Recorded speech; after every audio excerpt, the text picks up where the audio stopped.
Well, let's take some questions before we close the session. Yes, Henry? Professor, can I ask you two questions? First is that Canadian banks were downgraded this week. For me? Yeah. The Canadian banks were downgraded this week because of the explosion of household debt. Now, we already seen that this excess liquidity, as you mentioned in your presentation, has driven up a lot of asset bubbles, Singapore, Hong Kong, all those countries, now including even Canada. So, in the process of describing the deleveraging, so potentially there's going to be a lot of problems. Yeah, sure. In fact, I don't know if it's a bubble, because we both work on bubble in one period in our life. So bubble is very specific. Anyway, excess prices, definitely yes. For example, Netherlands, they have a problem, the housing bubble, and the level of the debt for households is one of the worst in Europe. Italy is the best. Second, in some areas, and particularly in Asia, there is a huge increase in housing because there is a lack of alternative. There will be a section in our next conference in December in this topic. Probably the best way to avoid a bubble in the housing sector is develop the other part of the alternative investment. And what is missing at the moment in Asia is the other part. So the bulk of the money, exiting equities for XYZ reason, exiting bonds because it's risky, exiting money market, 0.3 in Singapore, 0 point something, not very attractive. So when you have such a situation, you buy properties, you buy houses. So it is unavoidable to have a bubbles when some asset classes are not attractive and some other classes are not big enough. The next question I have is about this Canadian? The US dollars. Yeah. Because Canada also has this problem, excess liquidity-driven problems. Now, the IMF has already come up with a report that in 15 to 20 years' time, there's going to be three major reserve currency, the US dollar, the euro, and the renminbi. And most likely the renminbi, based on this Chinese projection, is that in 20 years' time, they may be about 20% of international reserve. Now, most of the international reserve, 62% is in US dollars. Now, most likely this 20% of the Chinese share will be taken from US dollars. And what happened to US dollar now will be similar to the sterling. Once its reserve currency role was being diminished, it will happen to the US sterling in the 1960s. There will be massive devaluation of US dollars. Yeah, sure. First of all, on the role of renminbi, I think I doubt that there are people against this kind of idea. At the end, there will be a reserve currency in Asia. Japanese is the trend. They didn't want to, it's finished. So China is the only contender. They are not in a rush. And my personal view is that, you said 10 years, 20 years ago. First of all, we need the yuan to be convertible. It's a long process. It's a big decision. My view is that the convertible will be partial at the beginning. If I were Chinese, I would take my time because things are not too bad at the moment. They are looking at the mistake we do. They do the opposite, doing well. Second, if I were Chinese, I will install first the yuan in Asia, so I will favor partial convertibility of the yuan locally and then international one. It will be sufficient, step by step. But at the end, yes, the yuan has to be the next reserve currency.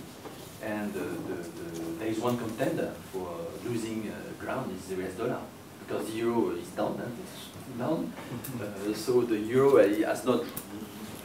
didn't rise that much. So the bulk of the problem might come from the US dollar. But if you look at the other flip of the coin, if I were Chinese, I will not precipitate any decision favoring a huge devaluation of the dollar because of the crisis. And because of it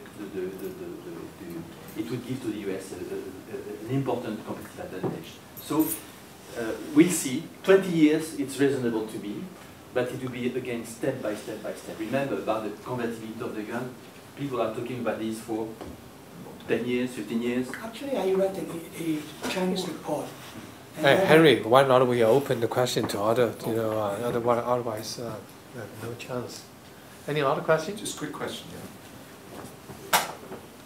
Given that we're in uncharted territory, right, and the old rules that we use to do investments don't apply in many ways, and And if and I'm thinking that there are lots of very smart people like you trying to do invest and have similar ideas. What does it mean for when you look at it systemically, globally? If everyone's trying to do the same thing, right? They come to the same conclusion that you just put up. And there's all more or less publicly available data. And given that we're in uncharted territory, so we don't have the old hooks in place, what does that mean? That we could have very, very wide variations in global returns? Or I mean, I'm just trying to think. In fact, in our company, we are ready, and we explain to the client that they have to be ready to have, first of all, lower returns than in the past, and higher volatility than in the past. And the only way to have to decrease the volatility is to look at the risk on a different way. Minimum variance, risk parity in the portfolio makes sense. Second, this is for the risk portion. So probably where we can manage something is mostly on the risk return and thanks to the risk portion, not necessarily for the return. And on the return, it's much better. We have to consider two things. First, deleveraging is a long process. Before the leveraging, the case of Spain is very interesting because before the crisis, the potential growth was at 3%. 3%, it's important. Now, Bank of Spain say 1%. And Bank of Spain is not the most pessimistic about Spain. 1%.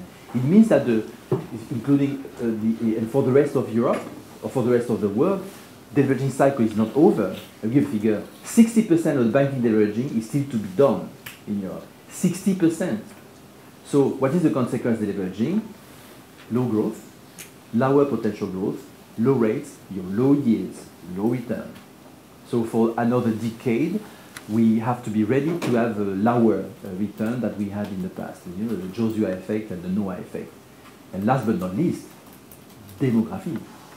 Demography is very bad in some countries, including here. It's not good. France is much better than Germany, much better than Poland. I will give a figure. The newcomers in the German labor market every year, the newcomers in the German labor market in Germany is 150,000 people. Minus 150,000. The newcomers in the French labor market is plus 150,000 people. So every year you have difference with 300,000 people. So of course in terms of perception of labor market and employment rate, it makes a big difference. And when you have a very poor demography, the problem in Japan is demography too, but it's too late. They would need to have baby now and baby working the day after. Apparently it's not possible.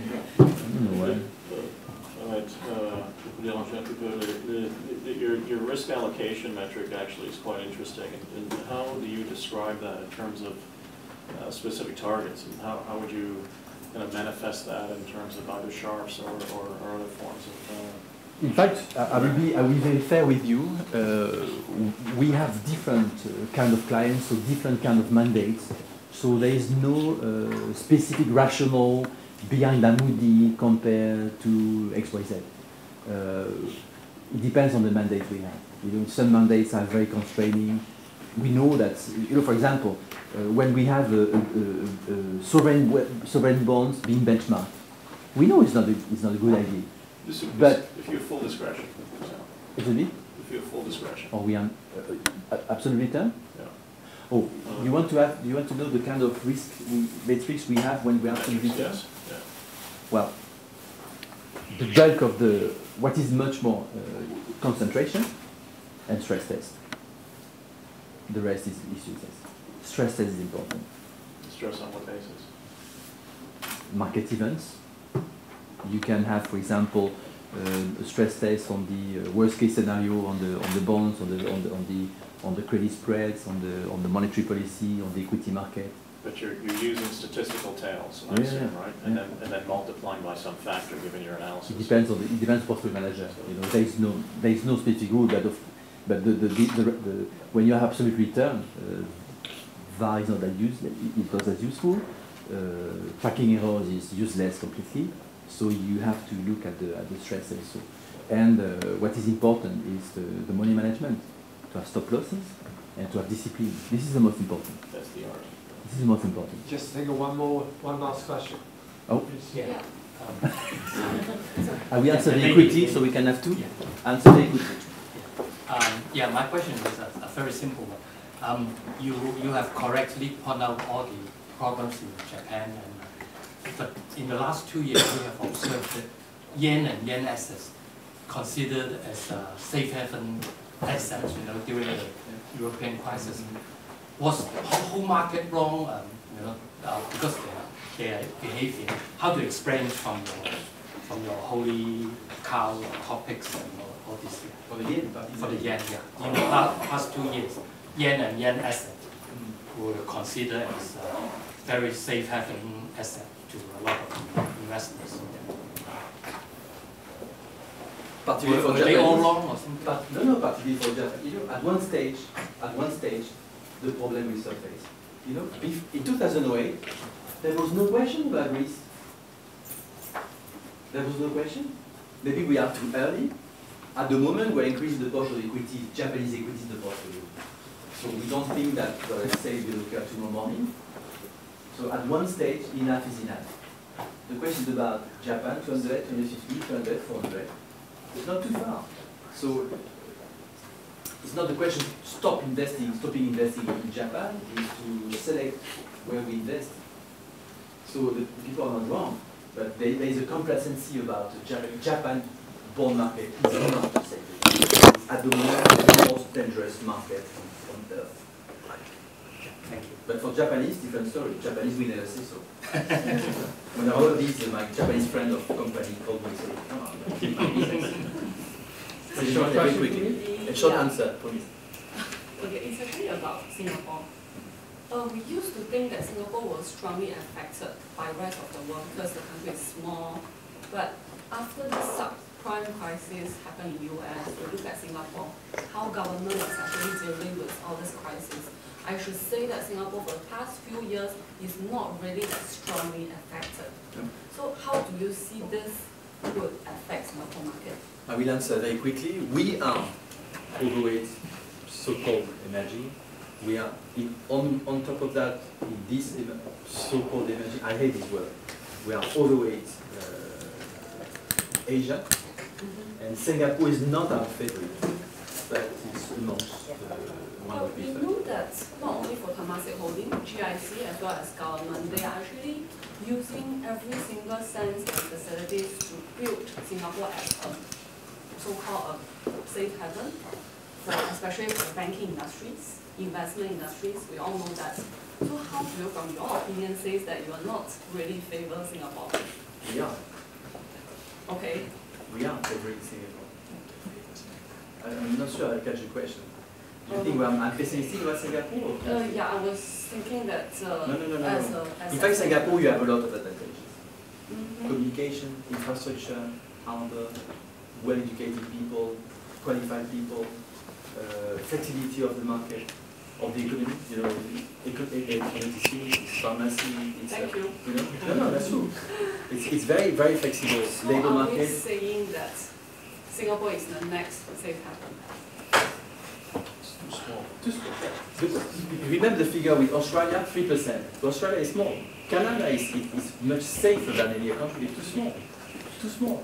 So it's a question of liquidity. For example, you can say inflation in bonds is very useful to hedge inflation, but it's so small that it's a good product, but it doesn't exist in practice. But with the global funds coming into Singapore? But it's too small. Maybe, but it's too small. So We manage the $1 trillion US, and the size of the bond market in Singapore is, I don't even know the figure.